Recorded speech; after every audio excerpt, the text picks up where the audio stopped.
So now time to ask the most controversial age-old question. Who was the better Spider-Man, Tobey Maguire or Andrew Garfield? Andrew Garfield. What? You say Andrew Garfield's the better Spider-Man? 100%. You're tweaking. I did not just get Jiro again. Tobey Maguire's a bitch. Fucking little Peter Cook. Tobey Maguire ran so Andrew Garfield could make a mediocre walk. Peter Parker lets you get cucked in the first movie. I don't fuck with that.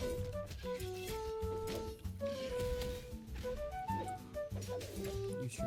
Seems like you got the cuck the last time I looked at your diagnostics. You would know.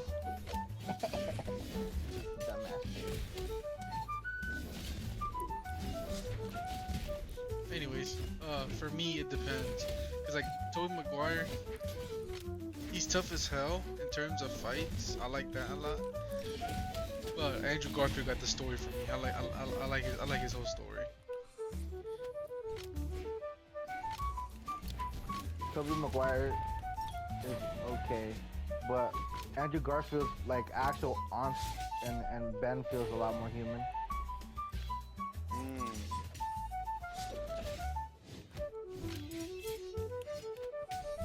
Now, the real question is, do you think Tom Holland is even worth talking about in the GOAT debate when it comes to Spider-Man? As of now, but he's still Spider-Man. Never done before. 4 movies in a row. Well, to be decided. Honestly, I think he accurately represents the actual teenage life that the comic book Spider-Man lived. He's a teenager who's faced with childhood, and him being as stupid as he is with his decisions sometimes shows that he's a kid. He doesn't have experience. He's not mature. Fuck. As for Peter, fucking dudes, pretty much Peter Maguire. They're adults. They are adults. This feels like the Spider-Man that should know what they're doing, but he shows off childish tendencies. Relying on Tony Stark the way he did.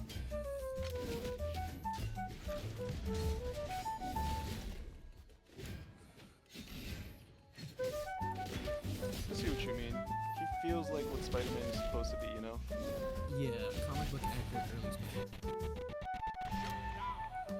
But then again, let's not forget, in some iterations, Peter was a bit of a, I don't want to say egotistical piece of shit, but he was pretty brutal with the way he said stuff to most people in early comic books. He's an asshole. Yeah, he was low-key an asshole. I've never seen him be an asshole in his early comic books. He was an asshole. He was. The thing, that's why I hate Tobey Maguire, because it made him seem like a little bitch. In the comics, he would fight back against his bullies. So Andrew Garfield. Good shit. GG's. So, as I was saying, it's not that he was an asshole per se, or that he was arrogant. It's just that in early iterations, he called people out on their bullshit more often. You know what I mean? No, he was an asshole. Yeah, he got cocky when he got his powers because he thought he was it until his uncle died, and that's what showed him great responsibility. And that's why Tobey Maguire is the best, because it represents a form of early Spider-Man. He got cocky. He was showboating. That's his whole pizza run, his whole dance line. That's why I think Tobey Maguire is best Spider-Man, and I think the newer Spider-Man represents actual childlike Spider-Man. Tobey Maguire represents Spider-Man later in the comics, and I just can't find much relation to what's his face, Andrew Garfield. He's not. I can't call him a Spider-Man. He has childhood memories. Yeah, because I feel like Andrew Garfield's too gloomy. Yeah, Andrew Garfield never really felt like Spider-Man, and his lips pissed me off. So. His lips pissed you off. Were you gonna passionately make out with him? Yeah, I can passionately make out with Tobey Maguire, but not Andrew Garfield. Fuck you mean? I've never used this character ever, bro.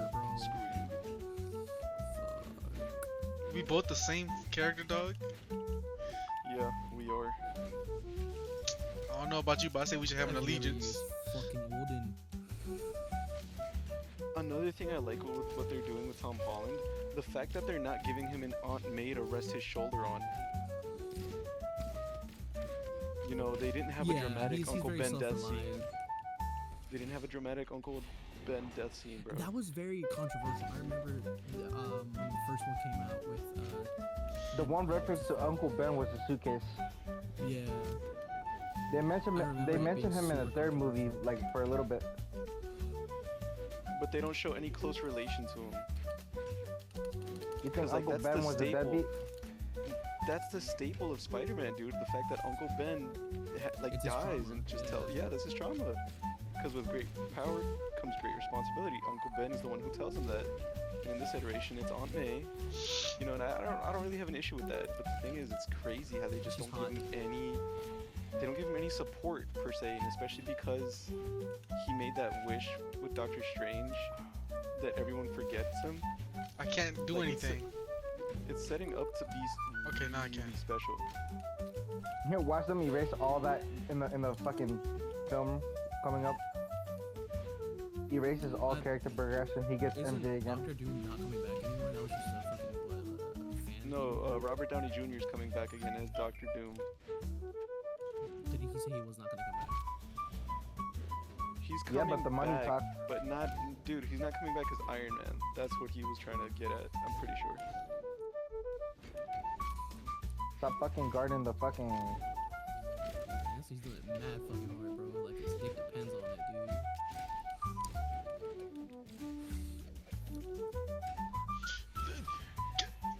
Switch your dick off some more, why don't you? I will, as a matter of fact.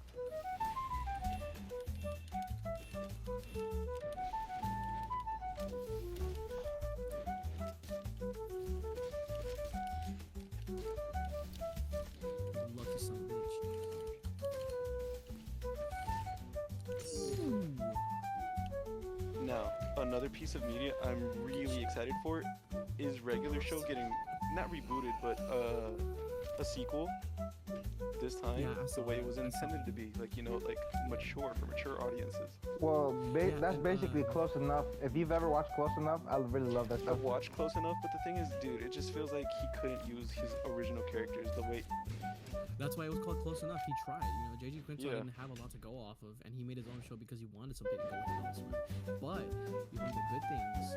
Why the fuck are you guys teaming up against me, newer motherfucker? season- in the newer seasons, it's much more for mature audiences. Like you see, a lot more closer relationships with BB and Marceline. They even talk about having sex, dude. It's hilarious. Really?